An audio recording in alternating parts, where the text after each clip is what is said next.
Hello, lords and ladies of YouTube, and welcome back to Nightly Gaming's Nightly Gaming. And today I bring you another fun little Hearthstone build called Deathrattle Shaman.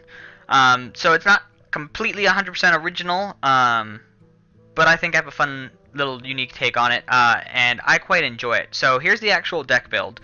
So I have one Frost Shock in there, just in case I need to freeze and slow anybody or that one extra little damage.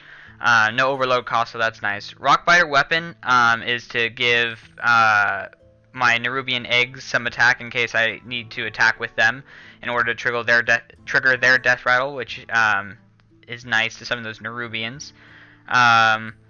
So I have a bunch of just death rattle cards, but I have things. So Leper Gnome, nice low cost card, guaranteed 2 damage.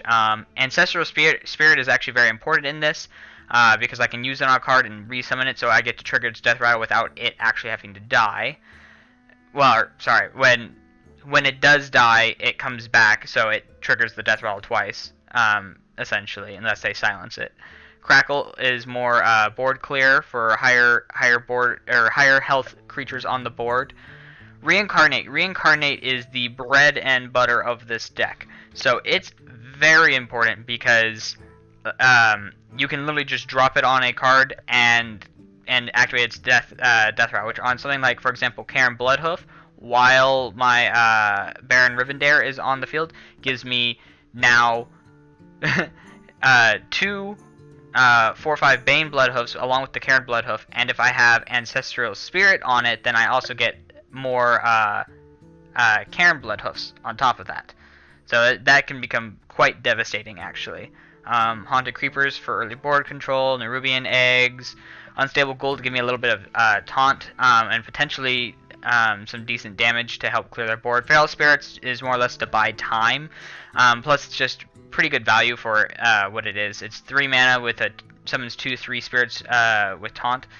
It does have the 2 overload, which makes it debatably less useful, but it's very good for buying time and keeping them from being able to attack things such as my Baron Rivendare. Hexes is just to deal with big, strong, powerful minions. Lightning Storm is when I need the board clear if they start to get out of hand. Baron Rivendare is what makes this deck very, very effective, and that's the fact that it triggers death rattles twice. So anything that summons 2. Anything that does damage does that damage twice. It becomes quite terrifying, especially if I can do things like using a combination with Feugen and Stalagg to summon double Thaddeus. Oh, that's just never a fun feeling to be the other guy. Pilot Shredder summons 2 cost minions instead of just 1 when comboed. Bloodlust is more or less I have this in here just as a finisher in case I have a large field but not a lot of damage on it. I can suddenly boost that damage and finish game. Sludge Belcher, just a really good taunt. It's a 5/3/5 taunt with a death rattle. Summon a 1/2 slime with taunt, so it's almost a guaranteed double taunt. And when you combine it with things like Baron Rivendare, you're getting now 2 taunts for the cost of 1. Cairne Bloodhoof, strong card in general. Death rattle, summon 4/5 Bane Bloodhoof. You're getting just lots of value from that. Unless they silence it, you're guaranteed to. They basically have to kill it twice. And then Kel'Thuzad is just thrown in there because, one, if I can get it when Baron Rivendare is on, then Baron Rivendare doesn't die. So that's nice because I like to try to keep him alive. But also, it would make it to where I can trigger death rattles and then resummon the monsters at the end of the turn, so I don't actually even have to sacrifice anything to get those. So at least that's the theory behind the deck. I'm going to go ahead and show you guys a few matches with it and see how that goes. Okay. So we will see how this goes. I've had fairly good success with against certain kinds of decks, but ones that get early aggro out and or very, very early board control and are very good at clearing give me some trouble. So sometimes mages can give me some problem because they can keep control of the board fairly early on. I think I might have made the curve on this a little too high. That might be my problem, but that's too high. That's too high. I don't want that. I'll hold on to the Lightning Storm and Reincarnate because Reincarnate's just so strong on nearly every card in this deck, and then Lightning Storm is just good wave clear. Crackle is not exactly the most useful in my hand. But we will see. So at least we got a good turn one with Leper Gnome. And turn 2, we can always just totemic call, get some totems out on the field to fight them. See how this goes. Okay. Ooh, I could actually... I'm gonna go ahead and Feral Spirit early on to get some hopefully good value out of that Leper Gnome. Plus, they're gonna buy me some time too, because I'm not really gonna have a very strong turn 3 anyways, so I'm not too worried. Ooh, that's actually gonna be really good for me, potentially.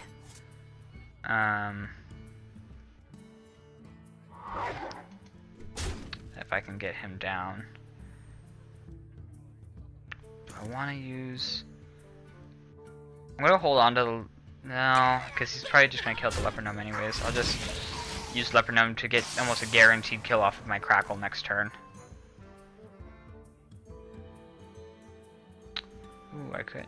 No, Lightning Storm's not going to kill... Well, Lightning Storm will kill him if he attacks with it. Okay. So I'm... Yeah, with that much on the field, I'm going to go ahead and Lightning Storm next turn, I think. Get that almost guaranteed kill on all of them. There's only the one that might not die. Yeah, because he only got 2 on it. Ooh, and I got my piloted Shredder. That's actually a fairly nice draw off of it. You know, nothing too low like another Leper Gnome or anything like that. You know, 4 cost is going to be, you know, not ideal because he got quite a bit out of me for that, but...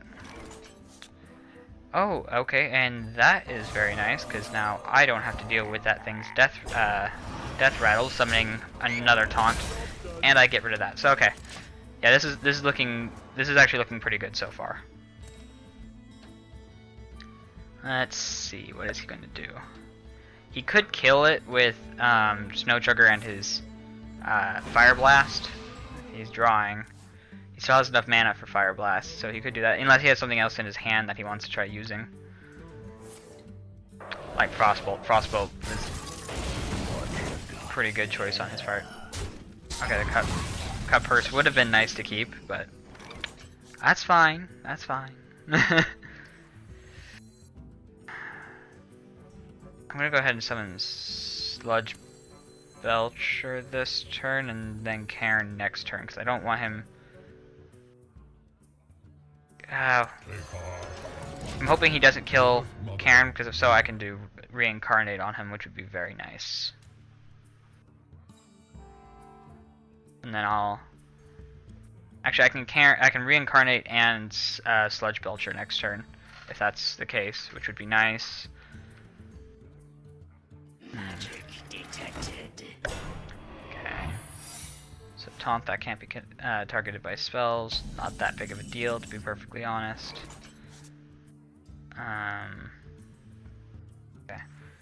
So we'll Sludge Belcher. Oh, I should have seen that coming. Okay. So then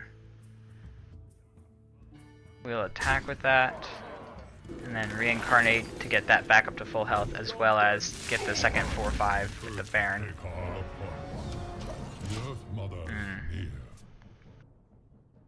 Yeah, we'll have to see how this goes. I should have realized that that was a mirror entity. I was hoping it was going to be something else, like maybe the ice armor or whatever it is, the one that gives him +8 armor. But it wasn't. But it's not the end of the world. Again, he's gonna freeze all my guys. That's great. Let's see. What do I want to do here?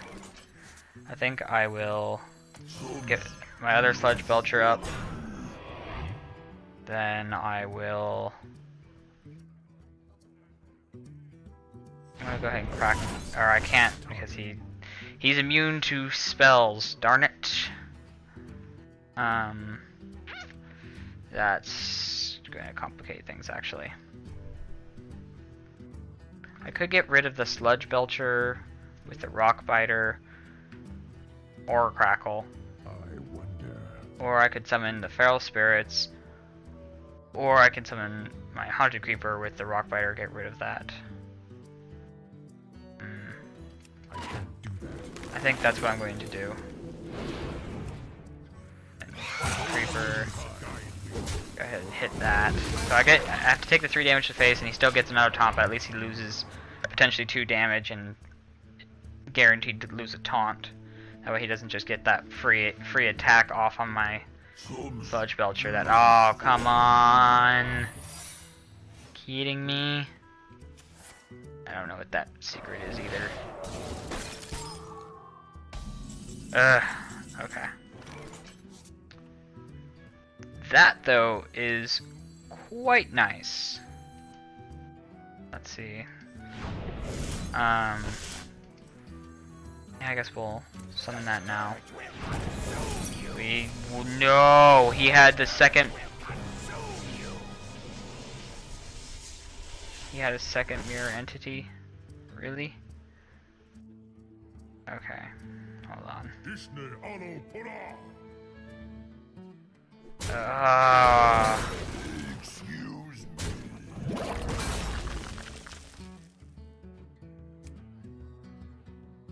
Maybe I can get a spell totem and get nope. Okay. Okay. There is little time.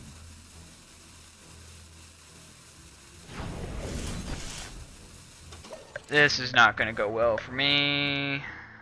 And I could have tried to Crackle and killed that and just dealt with the 2/1/2 taunts. Ah, oh well. Oh, hello. So he seems to want me dead.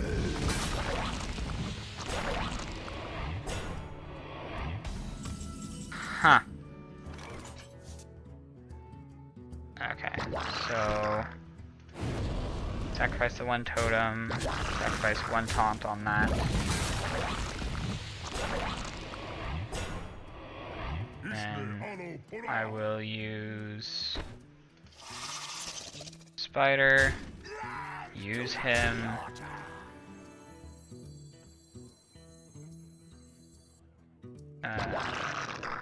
Use that. Why did I? Okay. And then boom.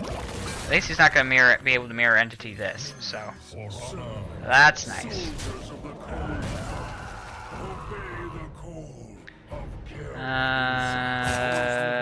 Yeah, I guess I'm gonna just end turn there.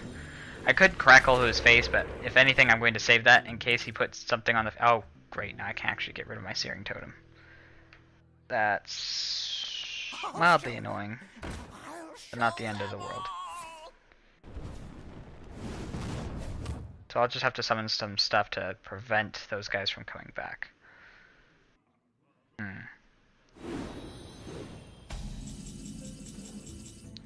Oh, or I can end game right here, actually. And that's why you have the Bloodlust in there, is for moments like this, where you're just like, I have a ton of things on field, but I can't do anything with it. And surrender. Good call. Good call. Alright, so that game actually went quite well. I'll go ahead and do another game, and we'll see if it goes as well. All we can do is hope. I was actually a little worried going into that with it being a mage, because mages can give me quite a bit of trouble sometimes. Just because of their sheer wave clear. But yeah, no, everything kind of worked out according to plan there. You didn't really get to see the double Deathrattle, you know, play much of a role there. But, you know, it is what it is, and I think it still turned out quite nice. So, okay, and we're against another mage.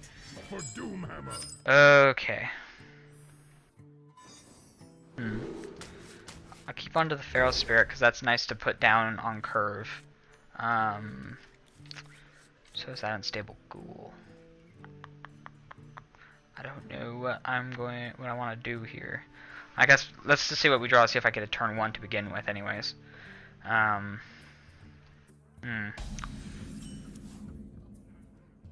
a Rockbiter, which I could technically do to hit face, but I'm not going to waste. I'm not going to waste my Rockbiter on that.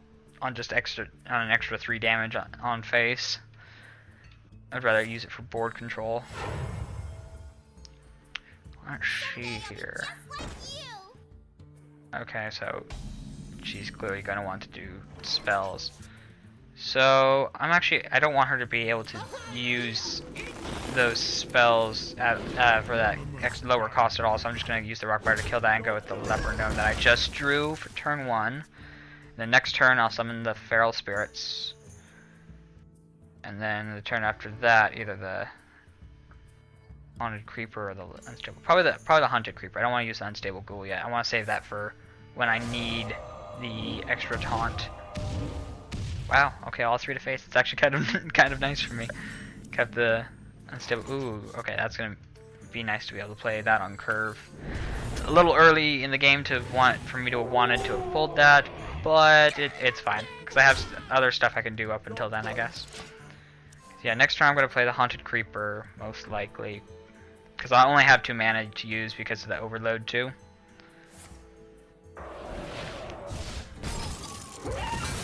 Okay. Yeah, and then I have another Unstable Ghoul, which could end up being kind of nice. Because those guys are nice to have in, in your pocket for when if they manage to take control of the field. I don't really want to play it with what I currently have on the field, though. I'm not sure what I'm going to do for my turn 5. Okay. So kill the Leper Gnome. Leper Gnome does 2 damage to face though, plus it already got into attack twice, so that's totally worth it. High value Leper Gnome. Okay, so I have a Hex. I don't want to put out the Unstable Ghoul right now because it might just kill everybody. Yeah, okay, and with the Healing Toad, I'm content with that for now. Because if I put out the Unstable Ghoul, he can do the 1 damage to everyone, which only makes their lives easier. But with that said, with the Healing Totem, they're going to not... Now, because I don't need the taunt out on the field right now. I already have the 1 taunt, and he doesn't have anything major. And what I'd prefer to use those for is to protect, high-value targets like Kel'Thuzad and things like that. Or Baron Rivendare. Okay, so that's annoying. Are you afraid of the dark? Inspire, deal 4 damage to each. Okay. That's not a nice character to have to go against. Do I want to hex that? No, because it has 5 attack. I don't want him being able to use that against my Sludge Belcher. So, kill it with the sheep, summon, and then I'll just summon a totem, I guess. Okay, this is gonna start getting interesting here. So I think I'm going to Belcher Totem next turn, and after that I can summon Kel'Thuzad, which is going to make things much more fun for me. I would like to clear out maybe that off the board. Okay, you can do that. So there's total board clear from him. Well, minus my Spectral Spiders from Haunted Creeper's effect, which is actually kind of nice.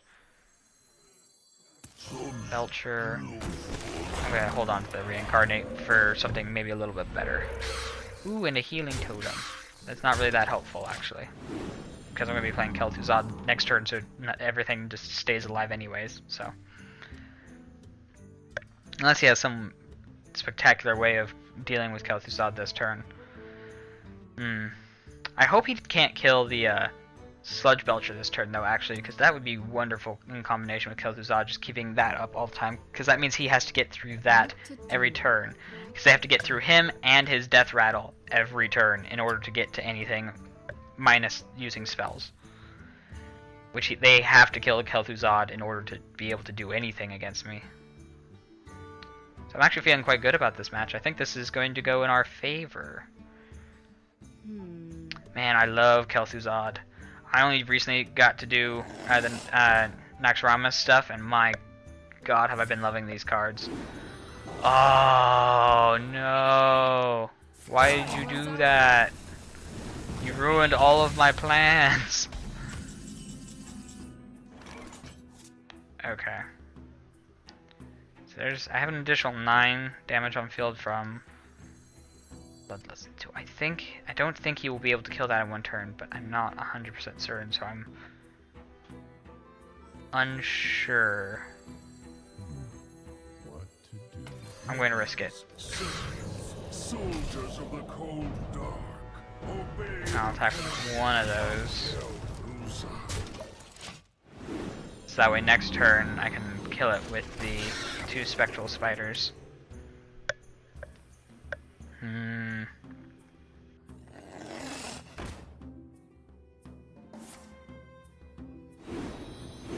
Okay, so he's starting to get a little buff there.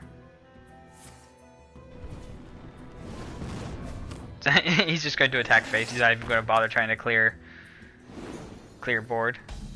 Okay. I can respect that, but let's see here. So I have 6, 8, plus 12. Yeah, okay, I got death on field. Boom. And then kill him with the spider. Alright, cool. Alright, so that's actually 2 good games in a row against mages with my Deathrattle Shaman, which are mages are usually the things that give me problems, like I said, because they're clear. But not a problem, I guess. The other one that gives me a lot of problems actually are priests. Priests give me a lot of problems because of they can just kill Kel'Thuzad and Baron Rivendare with just any of their shadow word, death or pain. Anyway, so those were 2 actually really good games, and I think I'm going to leave it there. So you guys can see that the Deathrattle Shaman actually works quite well. You didn't get to see all the different variations of how it works, but you got to see a couple of them, and it can work in so many different ways, so many different combinations. I really like this deck. It's a really strong deck. Anyway, so thank you all so much for watching. If you enjoyed the video, click the like button down below. If you have any suggestions on how to improve upon the Deathrattle Shaman, or ways that you like to play the Deathrattle Shaman, or even if you have other deck ideas that you want me to try out, leave them down in the comments below. If you guys have any suggestions on what to do in general, also leave them down in the comments down below. If you want to see more videos from me, click the subscribe button. I do Hearthstone videos fairly regularly, but I play just games. I have some kind of gaming video up every single night. Nightly gaming's nightly gaming, means every night. Besides that, I guess thank you all so much for watching. I'll see you next time. Bye!